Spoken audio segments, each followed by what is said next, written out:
I'm Aaron Wallace, and this is Bank After Ball.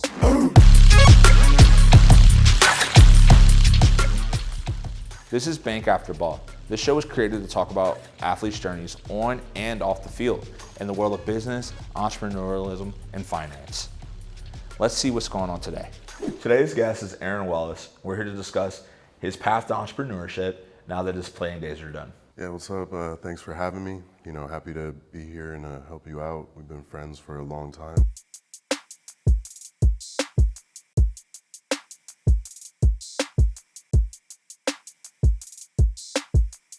Let's take you back to your playing career, right? So starting at UCLA and then ended up in the NFL. What was that experience like? It was a lot. There's a lot of ups and downs, on that path. My college days didn't really go how I had planned. I didn't play as much as I wanted to early on. So I was thinking about what I wanted to do career-wise. I ended up playing well enough my senior year to get an opportunity to go to the NFL and get drafted, and ended up making a little career about it. But, back in college, I started thinking a little bit more about my life outside of football and, what were my passions and what did I want to do in life. How many years in the NFL did you play? 4 years. I was hurt a couple times, so I sat out a year, just rehabbing, things like that. But from 16 to 19. So were you part of the craze? The new craze of athletes taking their paychecks in cryptos and things like that? No, I didn't do that. That's a little risky for me. I don't really do too much crypto just because of the volatility, and I don't really like that. Not everywhere accepts crypto, so I'd rather kind of deal in U.S. currency. So when you were playing, did you still have passions, in the business world, or was that more so of after you finished playing? I think my passion for business kind of came after, because I hadn't really had a whole lot of entrepreneurship experience, business experience, because I was always playing all the time. I actually thought I'd go to law school, so my last year in the NFL, I studied for the LSAT, took that a few times, and sat down and decided maybe How'd you being do a on lawyer. that test? I did pretty good for just studying by myself, like while I was still playing in the NFL. So, it was good enough for me to probably get into a law school somewhere. But when I really thought about it, I don't know, it just didn't seem like something I wanted to follow through with. So I decided to go back to school and get my MBA instead. So now having your MBA and now having your company Onedrus, what are some things that football taught you that you were able to take over to Onedrus? There's a lot of parallels between being a professional athlete and being an entrepreneur. I always say that in order to be a professional athlete, you have to really develop a lot of kind of underlying skills. So it's things like, commitment, teamwork, communication, to look in the mirror and be able to kind of critique yourself and say, these are my strengths, these are my weaknesses, all that stuff. You need those to be successful as an athlete, and it actually turns out you need them to be successful as an entrepreneur. Do you feel that, how helpful has your network, from the NFL and from college been in your company right now?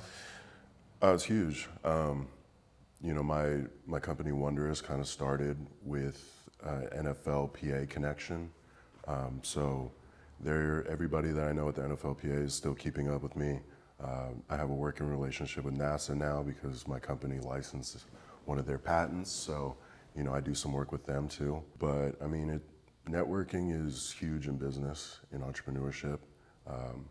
I definitely wouldn't be in the position I am with Onedrus if it weren't for the people that I met along the way and just the networking. So you mentioned Onedrus. Can you give us a little bit more info on what the company does and how you started it? Yeah, so Onedrus is my startup. We're designing commercial air filtration systems for commercial buildings. So hospitals, schools, surgery rooms, pharmaceuticals, a lot of things. It started with an NFLPA kind of externship programs for players to get experience in different areas of business. I ended up getting connected from that program to FedTech, which has, startup studios throughout the year. And that's where I kind of met my team in the technology, decided it was worth kind of building a company around. So once FedTech was over, we went ahead and moved forward. How many people on your team do you currently have? Right now, there are 5 people on our team and a couple advisors. Most everybody was an original member kind of right when the project started. And then we've added, one guy to kind of help fill the CFO role who had a lot of finance experience. What fascinated you enough about this industry from when you were playing to, because I know a lot of people at home probably would say like, all right, what classifies someone who worked in the NFL to be able to work with NASA to build out this technology? I mean, about air filtration, probably nothing specifically. I never thought I'd be doing anything in air filtration, but part of the challenge was filling that knowledge gap, understanding that I don't know too much about air filtration, so I have to educate myself. I have to, get resources and people who actually do know what they're talking about. Because, I'm not the one building it, I'm not the one engineering it. I just have to understand the business, understand what we're making, and kind of what's the value and how can we, make a successful business around it. So what are some of the challenges that you face starting this business? One of the biggest challenges I guess I've had is working with people who aren't athletes.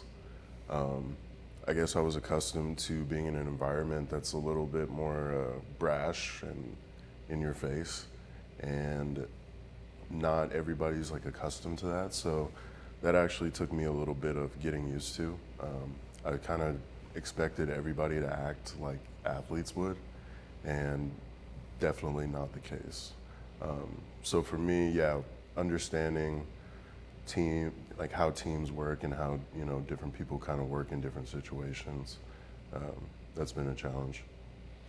So if you had to, everything that you've kind of gone through to start this business, like what are your biggest takeaways of things that you wish you had known prior? I don't know if there's anything I wish I would have known, because when I started, I really didn't know anything. So it's been a learning process the entire time. There's a ton of different things to learn about if you're a CEO or a founder, because you have to know a little bit about marketing, sales, product development, everything. So you kind of just have to be a generalist and educate yourself. And that's the one thing, like if you're going to be an entrepreneur, going into it, you have to know that you're never going to stop learning. So obviously we've talked about Onedrus so far. So tell me about some of your other business opportunities that you've been looking into. Yeah, so the way I view entrepreneurship, and what I want to do with it is I'd like to have multiple businesses and multiple streams of income. So I have Onedrus, which is my startup, but I also have looked into other ventures. So I'm buying a Destination Athletes franchise. I'll be the Orange County representative for that business. It's a sports equipment franchise that kind of deals more on the team side. So I could do, uniforms, fan apparel, team equipment, all that stuff, fundraising for all of Orange County here. And then I'm also in the final rounds for an NFL players and business opportunity at Visa. It's a 2-year program, rotational. I get the opportunity to go work at Visa's global headquarters, learn about their business, and try to find some sort of passion within their company. So you have all these different businesses going on and other opportunities you're looking at. How do you balance all those things? Do you take that from your athletic background as far as, being able to wake up early and, constantly multitasking? Yeah, I think it goes back to like what I said when I say entrepreneurship and being an athlete to me feels the same. I do all those things because I really care about them and I really enjoy them. And I'd rather be working on my businesses, rather be working on my career and doing things like that than, just wasting time. So what's the biggest piece of advice you would give to the next generation coming up? Never stop learning. I think there's always something that you can learn, something that will, help you out, maybe give you an edge here or there. network, talk to people, especially people who have experiences that you don't. If you want to be an entrepreneur, talk to other entrepreneurs that have been successful and had successful companies. That's one good thing about entrepreneurs, is that they are always willing to help and talk to you. And I mean, be critical of yourself. Look in the mirror and understand who you are, what are your strengths, what are your weaknesses, develop your weaknesses, but just be honest with yourself. Entrepreneurship isn't for everybody. In this next segment, we have bullish or bearish. Bullish implies it's going up, bearish implies it's going down. Let's see what they think. SpaceX. I would say bullish. Space tourism, space travel seems to be the kind of hot topic right now. You know, I do some stuff with NASA with Onedrus, so I'm always like seeing some space news and stuff. So I think in the future, yeah. Bitcoin. Bearish. I think so. I'm a little skeptical about cryptos.